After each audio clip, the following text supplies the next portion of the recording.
जी, तो this is question 2. I'll just share it.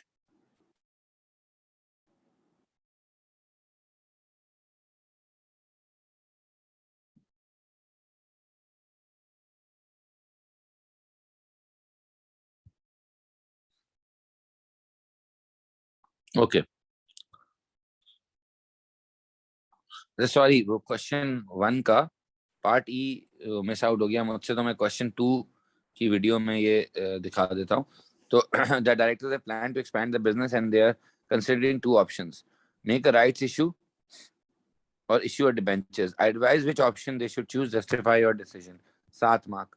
तो rights issue का मतलब होता है कि आपने अपने शेयर होल्डर्स से और पैसे ले लिए, ठीक है, और उनसे इन्वेस्ट करवाया. It's a permanent capital. It doesn't have to be repaid.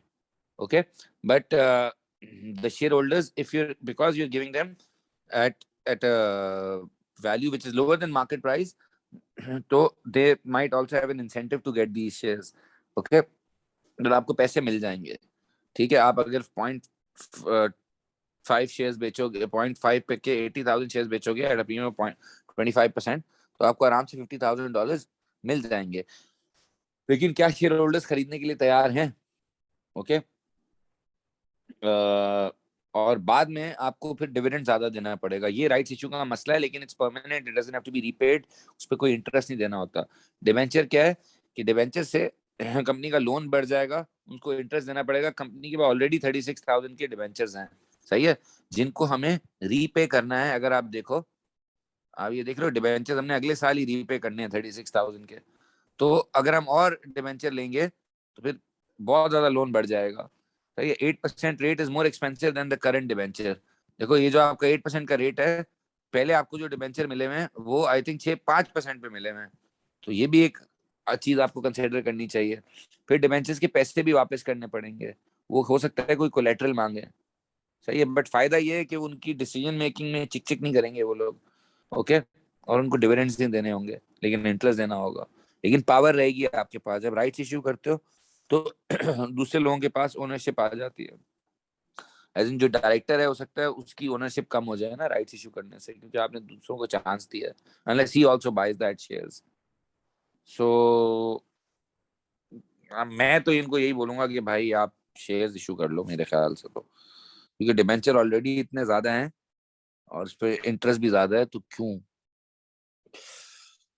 But you need to give both sides. Okay, so sorry, this question should have been answered before in question 1, but मैंने miss out कर दिया. अच्छा, ये chapter हमने कल ही किया था, suspense. तो अब ये कहता है Shamal maintains a full set of accounting records. He has extracted a trial balance which is not balanced. Is open suspense account for the difference. और हमें इसके हर एरर की ना एंट्री बनानी है बेसिकली. ठीक है, वो एंट्री मांग नहीं रहा, वो डायरेक्ट सस्पेंस अकाउंट मांग रहा है.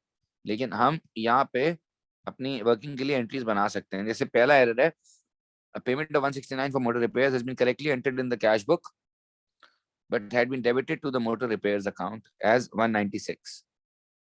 तो 169 की पेमेंट थी, हमने मोटर रिपेयर्स अकाउंट में 196 लिख दी. कैश बुक में सही लिखा, एक जगह नंबर गलत कर दिया, तो ज्यादा लिख दिया मोटर रिपेयर्स के अकाउंट में. तो मुझे तो लगता है हमें करना पड़ेगा सस्पेंस डेबिट और रिपेयर्स क्रेडिट, बिकॉज हमें रिपेयर्स को कम करना है. हमने ज्यादा लिख दिया by I think 27. Purchase of new machinery had been debited to general expenses. तो अगर न्यू मशीनरी को जनरल एक्सपेंसेस में डाल दिया है, तो इसका वैसे आंसर होना चाहिए machinery debit general expenses credit. तो ये तो सस्पेंस में जाएगा ही नहीं, तो हमें इसकी टेंशन नहीं लेनी चाहिए. Discount allowed had been correctly entered in the cash book had been post that had not been posted to discount allowed account. तो कह रहे हैं आपने डिस्काउंट अलाउड को डिस्काउंट अलाउड अकाउंट में नहीं लिखा, तो एक ही चीज गलत है, which is discount allowed account. तो आप कह सकते हो discount allowed debit and suspense credit, because you need to record the discount allowed, right? The sale journal total 86961. The total should have been 86741. That means आपने overcast किया sales को. तो आप सेल को डेबिट करोगे और सस्पेंस को credit करोगे, बिकॉज सेल को ओवरकास्ट किया है बाय $220 ज्यादा लिखा है. Okay, a check of 425 from McCann, a credit customer has been collected into the cash book but had been debited to the sales ledger control account. तो debit नहीं होना चाहिए, it should be credit, right? तो that means हमने उल्टी side पे लिख दिया है, तो डबल करना पड़ेगा। तो 850 से आपको करना पड़ेगा सस्पेंस डेबिट और sales ledger control account credit by 850, okay, because it should be credited in sales ledger, आपने डेबिट कर दिया। The total of discounts received in the cash book 940 had been entered twice on the correct side of the discount received account.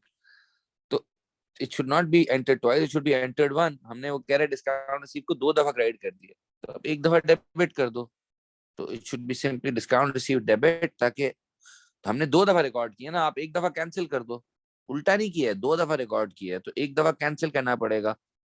तो discount receive debit, suspense credit 490। अब ये सारी entries, क्योंकि हमें opening balance नहीं पता है तो मैंने आपको क्या बताया था, पहली दोनों लाइनें ब्लैंक छोड़ दो और आप ये सारी एंट्रीज कर दो। जैसे पहली वाली एंट्री यहाँ पे आ जाएगी 27, दूसरी 850 एक यहाँ पे आ जाएगा, सही है, दूसरी एंट्री हो जाएगी नहीं, तीसरी वाली 175 यहाँ आ जाएगा, 175, 220 भी यहाँ आएगा और 490 भी यहाँ आएगा, राइट?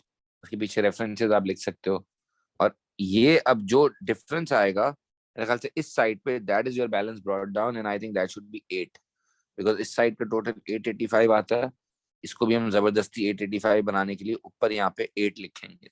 तो इतने से आपका ट्रायल बैलेंस पहले बैलेंस नहीं कर रहा था। Correct, complete the name of the complete the table to name the type of error in which 1, 2 and 3 were identified। तो error number 1 क्या है? error number 1 is जो पार्शियल ओरिजिनल एंट्री है ना बेटा, पार्शियल ओरिजिनल एंट्री को transposition भी बोलते हैं। वैसे तो ओरिजिनल एंट्री को ही ट्रांसपोजिशन बोलते हैं, इसको वैसे लिखना चाहिए पार्शियल ट्रांसपोजिशन। ट्रांसपोजिशन या ओरिजिनल एंट्री सेम बात होती है कि नंबर आपने गलत लिख दिया, but it's not transportation transposition, I think it's partial transposition.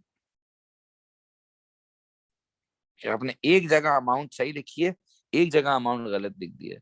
दूसरा वाला एरर तो प्रिंसिपल है, क्योंकि मशीनरी की जगह जनरल एक्सपेंसेस को आपने यूज कर लिया ना, एसेट की जगह एक्सपेंस को यूज कर लिया। और तीसरा इज पार्शियल ओमिशन, क्योंकि एक जगह रिकॉर्ड किया है, दूसरी जगह रिकॉर्ड नहीं किया है। Explain two benefits of a business of preparing a purchase ledger control account. तो क्या होता है फ्रॉड की, वो एरर्स चेक हो जाते हैं, टोटल ट्रेड पेबल्स आपको मिल जाएंगे और एरर्स चेक हो सकते हैं, फ्रॉड चेक हो सकता है, ठीक है।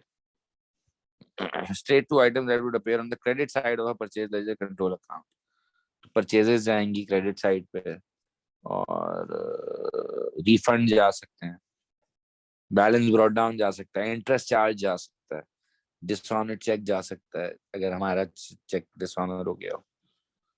सही, ठीक है। क्वेश्चन नंबर 3 अभी करते हैं इन द नेक्स्ट वीडियो।